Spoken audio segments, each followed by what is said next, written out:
wèrè mẹ́sọ̀ bọ́ọ̀bí torí àwọn tí ò mọ̀ ẹ́ lọ́ máa ń rò pé èèyàn ni ẹ́ àwọn àmọ̀ pẹ̀ràn kò ní ẹ̀ àwọn tajà fún ẹ fún bí ọdún mélòó ìṣèbó padà wá gbọ́mọ wa ṣépè ní ohun tó ṣe fóyè oyè bọ̀bọ̀ tó máa ń mì kì ẹ́ tán ní ojú ẹ̀yìn kò ju èmi lójú sórí mo máa lọ sórí page mo máa ń wo fídíò ẹ̀ mo máa comment negative sí nítorí mi ìfẹ́ kó attack ẹ̀ because mo mọ̀ pé olórí burúkú ni ẹ́. You don't come on social media and constitute nuisance and you expect people not to talk about it. Lizzy ó ti mad. Now bọ̀bọ̀ yẹn ó máa ń mimic ẹ̀ ó dẹ̀ máa ń sọ fáwọn èèyàn nínú comment section kó máa bọ̀ ẹ́. The same comment tó gbé tó fi ṣépè. ẹ̀yin ìyẹn wa mama CITA blast arábìnrin tí a mọ̀ sí LIZZY ANJORIN nípa arákùnrin tí a mọ̀ sí OYE BUDDIE tí LIZZY ANJORIN tí ó ṣépè fún ní ọjọ́ mélòó sẹ́yìn. arábìnrin yìí ó ṣe ìpè náà ó ṣe dá padà fún LIZZY ANJORIN lórí ọ̀rọ̀ yìí. ẹ̀yin ìyẹn wa ọ̀pọ̀rọ̀ kágbọ̀n ẹ̀jẹ̀ ká gbọ̀n kan tí ó sọ. fún ọmọ ẹ láì ṣòun òun níbẹ̀ bàbá yẹn sọ pé kéèyàn stop it pé kó má ṣe pè fún ẹ. Yes, so kí ni justification tó fi ń ṣépè fún àwọn ọmọ ẹ tó ń ṣépè fún gbogbo òran ẹ. èpè tó ṣẹ́ fọmọ lọ́mọ ìwọ láti àwọn ọmọ láti gbogbo àwọn ọmọ tó yí ẹ ká lè pè yẹn máa jà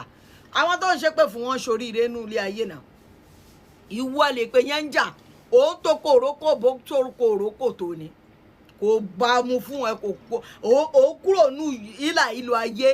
ó pàṣẹ ayé wọn ti lé ẹ lábùjá báyìí sìn olórí burúkú a máa ru tébù kiri ó lọ ṣe àṣìírè because ìwà tó fi ń wù pẹ̀lú àwọn èèyàn kò sẹ́nibọ́dì tó bá ṣe láàárọ̀ máa bàjà lálẹ́ ni bí bàbá yẹn ṣe lọ́ọ̀fù ẹ tó bó ṣe kí ẹ̀ fún ẹ tó kò kí ń fẹ́ kọ́ bú ẹ ó máa tún máa sọ̀pọ́ọ̀tì ẹ ni ó wá ní kò celebrate ẹ ṣé wọ́n ṣòkú ẹ ni àbọ̀ ń ṣọ̀fù ẹ tó fẹ́ fi celebrate ẹ kò celebrate ẹ tó bẹ̀ yẹn tó máa fi orúkọ ẹ gàdàgbà sí tó bá ti post ẹ olórí burúkú ẹ ń jọ́ tó ṣe birthday tí Tọ́pẹ́ Àlàbí sá lọ because Tọ́pẹ́ Àlàbí is a spiritual person ó ti rí wípé evil ni ẹ ṣe pé agbá ọmọ tó wá ṣiṣẹ́ lọ́dún ẹ̀ ń sì tó náà ń gba kádàrá àwọn èèyàn òun lo gbogbo orúkọ family òun ṣe gbogbo ẹ̀ òun lórúkọ family òun gborúkọ ìyálàyà òun gborúkọ bàbá ńlá kú òun gborúkọ grandma òun gborúkọ ìyá tó bí àwọn kí ló fẹ́ fi orúkọ ṣe àwọn lọ́wọ́ ṣiṣẹ́ ni Tọ́pẹ́ Àlàbí tí ò wọnú mọ́ ṣọ́ọ̀bù ẹ̀ ń jọ yẹn tọ́ ní kí ló dé tí ò wọnú ṣọ́ọ̀bù ẹ̀ ó mọ̀ spirit ti sọ̀rọ̀ fún ni she is a spiritual person ẹ̀mí mímọ́ ń bá a lò the Holy Spirit is speaking with her now àwọn tí wọn ò ṣe ló ń bá jà kiri kí ni bọ̀bọ́ yẹn ṣe fún ẹ kí ló yẹ ṣe fún ẹ o lámùmọ́ra ìwọ́dẹ̀ máa gbọ́mọ èèyàn ṣe pé so pé wọn èèyàn kọ́ síbẹ̀ pé ọmọ gan ti jogún wèrè ṣọ́mọ ẹ̀ gan ò jogún wèrè ni kọ́mọ kékeré máa sọ̀rọ̀ àlùfàǹṣá lẹ́nu ṣọ́mọ yẹn gan ò jogún wèrè lọ́wọ́ ẹ̀ kọ́mọ kékeré bẹ̀yìn àwọn ọ̀rọ̀ tó máa jáde lọ́wọ́ ẹ̀ ṣọ́pùrọ̀ ni àbí ọkàn tọ́mọ ẹ sọ kọ́lọ́ fi dájọ́ ni ìwọ irresponsible parent tó jókòó síbi ọmọ kékeré tí ò yẹ kó ti mọrú àwọn words yẹn ó sọ lẹ́nu kí ọmọ tí ò tí ì pọ̀ ọmọ ọdún mélòó kó máa sọ àwọn vulgar words lẹ́nu because that is what we have been saying lójú ọmọ ọlọ́mọ bá a ṣe máa ba yí ọmọ jẹ́ ó tọ́ kọ̀kọ́ sọ́mọ lára èyí tó yẹ kó fi tọ́mọ online ló máa wà láàárọ̀ lọ́sàn lálẹ́ olórí burúkú àwáyé má ṣe eré wọ́kẹ̀dẹ̀ ló máa ṣépè fún àwọn ọmọ òkókó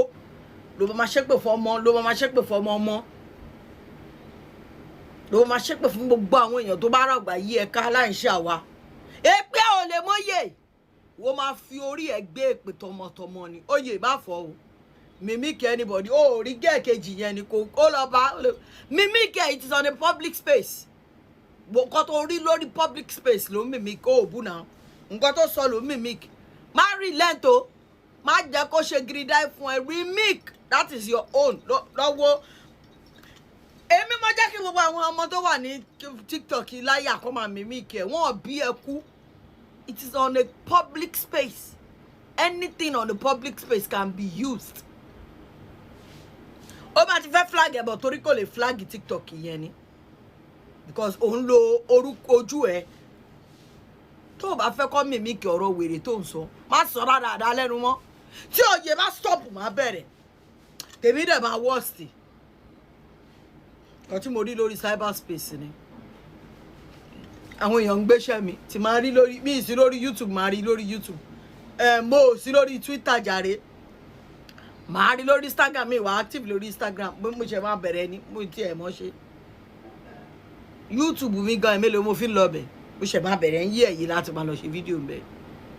people use it because we are celebrities ṣe àwọn onífíìmù but in a social media circle we are celebrity láàrin àwọn onífracas tiwa náà so we will call ourselves àwa náà ní fan base so it is it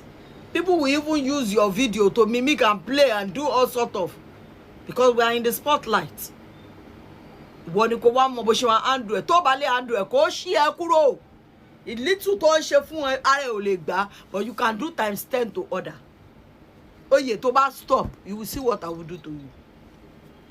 wọ́n jẹ́ kó lo wèrè kan fún ẹ o kò ṣe ń tán pọ́nlé ká bá sọ fún ẹ ó mà dá pé yàn béèyàn jẹ o ti fojú ẹ rí báyìí má èlẹ̀ má ṣe do your own thing kò kúrò mẹ́ kí lorúkọ gẹ́ adégòdì àbí kíní kan yẹn ìyẹn ò rán á tún lo kíní ẹ̀ báyìí á tún sọ pé tó bá náà ní wèrè òun náà ní wèrè wá post ẹ̀ ìyẹn ò rán because public space ló wà lò ó ní ìnísọ jù bẹ́ẹ̀ lọ fún ẹ má jẹ́ kéèyàn jẹ́ kó relent everybody ló ń lò tàrájì Oríyọmí ó ṣáà ṣe ti yẹ sábọ̀dù náà ó ń ṣe ti Queen Mother ṣáwọn yẹn bú ẹ ó ń ṣe ti gbogbo àwọn èèyàn nobody vex olórí burúkú ti ẹ̀ yìí ni because máa leak àṣẹ kò lọ join warriors ni kò ń ṣe nǹkan tó wà ń bẹ̀ yẹn ó ti try láti gbé ẹ mọ́ra títí ó wà neutral that is why she's angry just dey neutral kí everybody bó ṣe máa ń kí wa báwo ni àǹtí mi ó dàbọ̀ neutral kó má ṣe títí ẹ we love you keep up the good work darling we are with you bye ṣó ti gbọ́ ọkọ mi má wo ojú wúche rárá ṣó ti gbọ́ ṣe bó ṣe ń ṣe lọ we enjoy it tí ẹ máa tí ẹ ń funny because of the emoji ẹlẹ́nu bíi kíní tó máa ń lò yẹn duck it's always funny to me I like it you are good at it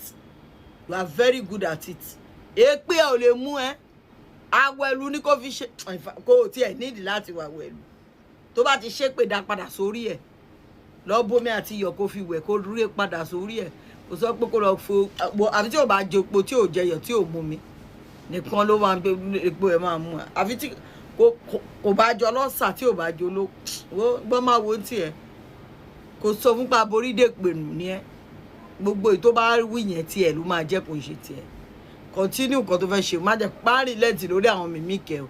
ǹjọ́ tí fọ́n ní wọ́n bá wọn bá dé kó ṣe don't care do everybody mimic kó máa fi build page ẹ̀ lọ we love you.